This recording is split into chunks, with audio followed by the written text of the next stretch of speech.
जय श्री राम। प्रिय मित्रों, आज के इस वीडियो में हम आप लोगों को गंडमूल, मूल या सतैसा नक्षत्र जो कहते हैं उसके बारे में चर्चा करेंगे। कहते हैं कि कुल 28 नक्षत्र होता है, जिसमें 27 की हम चर्चा करते हैं। एक 28वां नक्षत्र जो होता है उसको हम अभिजीत मुहूर्त के नाम से जानते हैं। जब कहते हैं कि राशि और नक्षत्रों को एक ही स्थान पर उदय और मिलन होता है तो गंडमूल नक्षत्र बनता है। और हर नक्षत्र का अपना स्वभाव भी होता है। उन्हीं में से जो उग्र और क्रूर नक्षत्र होते हैं वो गंडमूल की श्रेणी में आते हैं।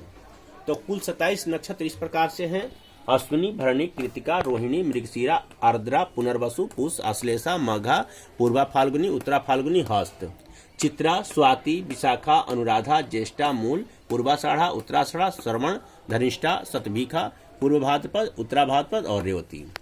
अब देखिए, इन्हीं में से 6 नक्षत्र जो हैं, इधर जो लिखा हुआ है, जो इधर टिक किया हुआ वो इधर में है।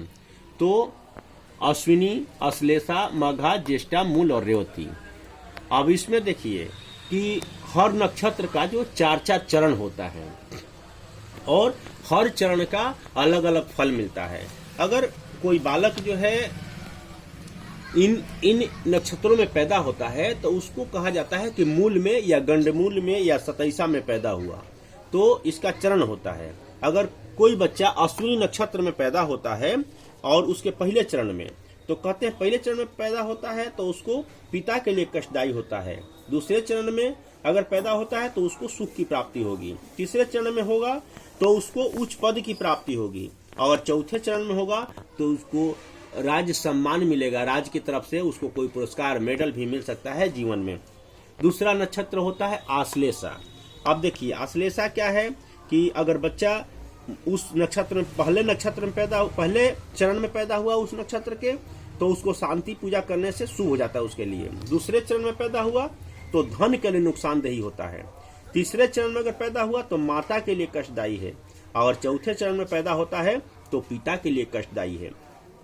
तीसरा नक्षत्र मघा होता है। तो कहते हैं कि मघा में अगर बच्चा पैदा हुआ और वो मघा के पहले चरण में हुआ तो माता के लिए कष्टदायी है, दूसरे में पिता के लिए कष्टदायी है, तीसरे में हुआ तो सुख की प्राप्ति होती है, और चौथे चरण में उसका हुआ तो उसको अनेक प्रकार के बीमारी हो सकती है, कष्ट हो सकता है। उसके बाद आता है ज्येष्ठा। तो ज्येष्ठा में अगर बच्चा पैदा हुआ उसके पहले चरण में तो उसके बड़े भाई के लिए कष्टदायी होता है। दूसरे चरण में हुआ तो छोटे भाई के लिए कष्टदायी होता है। तीसरे चरण में हुआ तो माता के लिए कष्टदायी है, और चौथे चरण में हुआ तो पिता के लिए कष्टदायी होता है। उसके बाद होता है मूल। अगर मूल के पहले चरण में पैदा हुआ तो पिता के लिए कष्टदायी है, दूसरे में हुआ तो माता के लिए कष्टदायी है, तीसरे में हुआ तो धन के लिए कष्टदायी है, धन का नाश होता है, चौथे में होता है तो उसका शांति कराने से शुभ हो जाता है। उसके बाद आता है रेवती।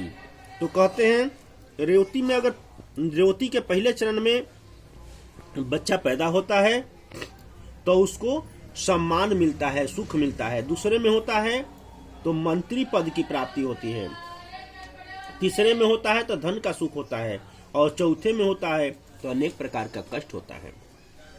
तो कुल मिलाकर के इन नक्षत्रों के चरण फल है। उसके बाद कहते हैं कि अगर कोई भी बच्चा किसी भी इन नक्षत्रों में पैदा हो तो मूल शांति अवश्य करानी चाहिए। अधिकांश जो है 8 साल की उम्र तक बच्चे के ऊपर जो है बहुत सारा प्रभाव पड़ता है। उसका शरीर पे, मन पे जो है दिक्कत होती है और उसका स्वास्थ्य खराब हो सकता है। तो उन सब चीजों पे ध्यान रखना चाहिए। और कहते हैं कि जिस नक्षत्र में बच्चा पैदा हुआ है, उन कोई भी नक्षत्र में पैदा हुआ है तो उसका मूल शांति बच्चा के जन्म के 27वें दिन बाद फिर से वही नक्षत्र आता है, उस समय जो है उसका शांति कराना चाहिए। इसका एक और निदान है कि आप जो है जिसके ऊपर मूल का प्रभाव है, अगर आप बड़े हो गए हैं तब भी आप जो है महामृत्युंजय का जितना हो सके जाप कर सकते हैं। ओम नमः शिवाय का मंत्र पढ़ सकते हैं, जो आपके लिए जो है शुभकारी होगा।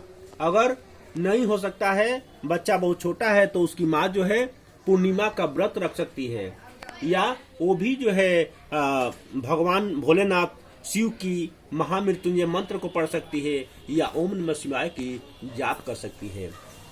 तो ये है गंडमूल का विधि विधान और ये है गंडमूल का जो है मुख्य नक्षत्र जो है। इन नक्षत्रों में अगर बच्चा पैदा होता है तो उसको मूल में माना जाता है।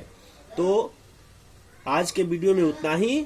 आगे जो है हम फिर एक नए वीडियो के साथ आप लोगों के सामने उपस्थित होंगे। तब तक के लिए इतना ही। आप लोग वीडियो को देखिए, लाइक करिए, सब्सक्राइब करिए और शेयर करिए।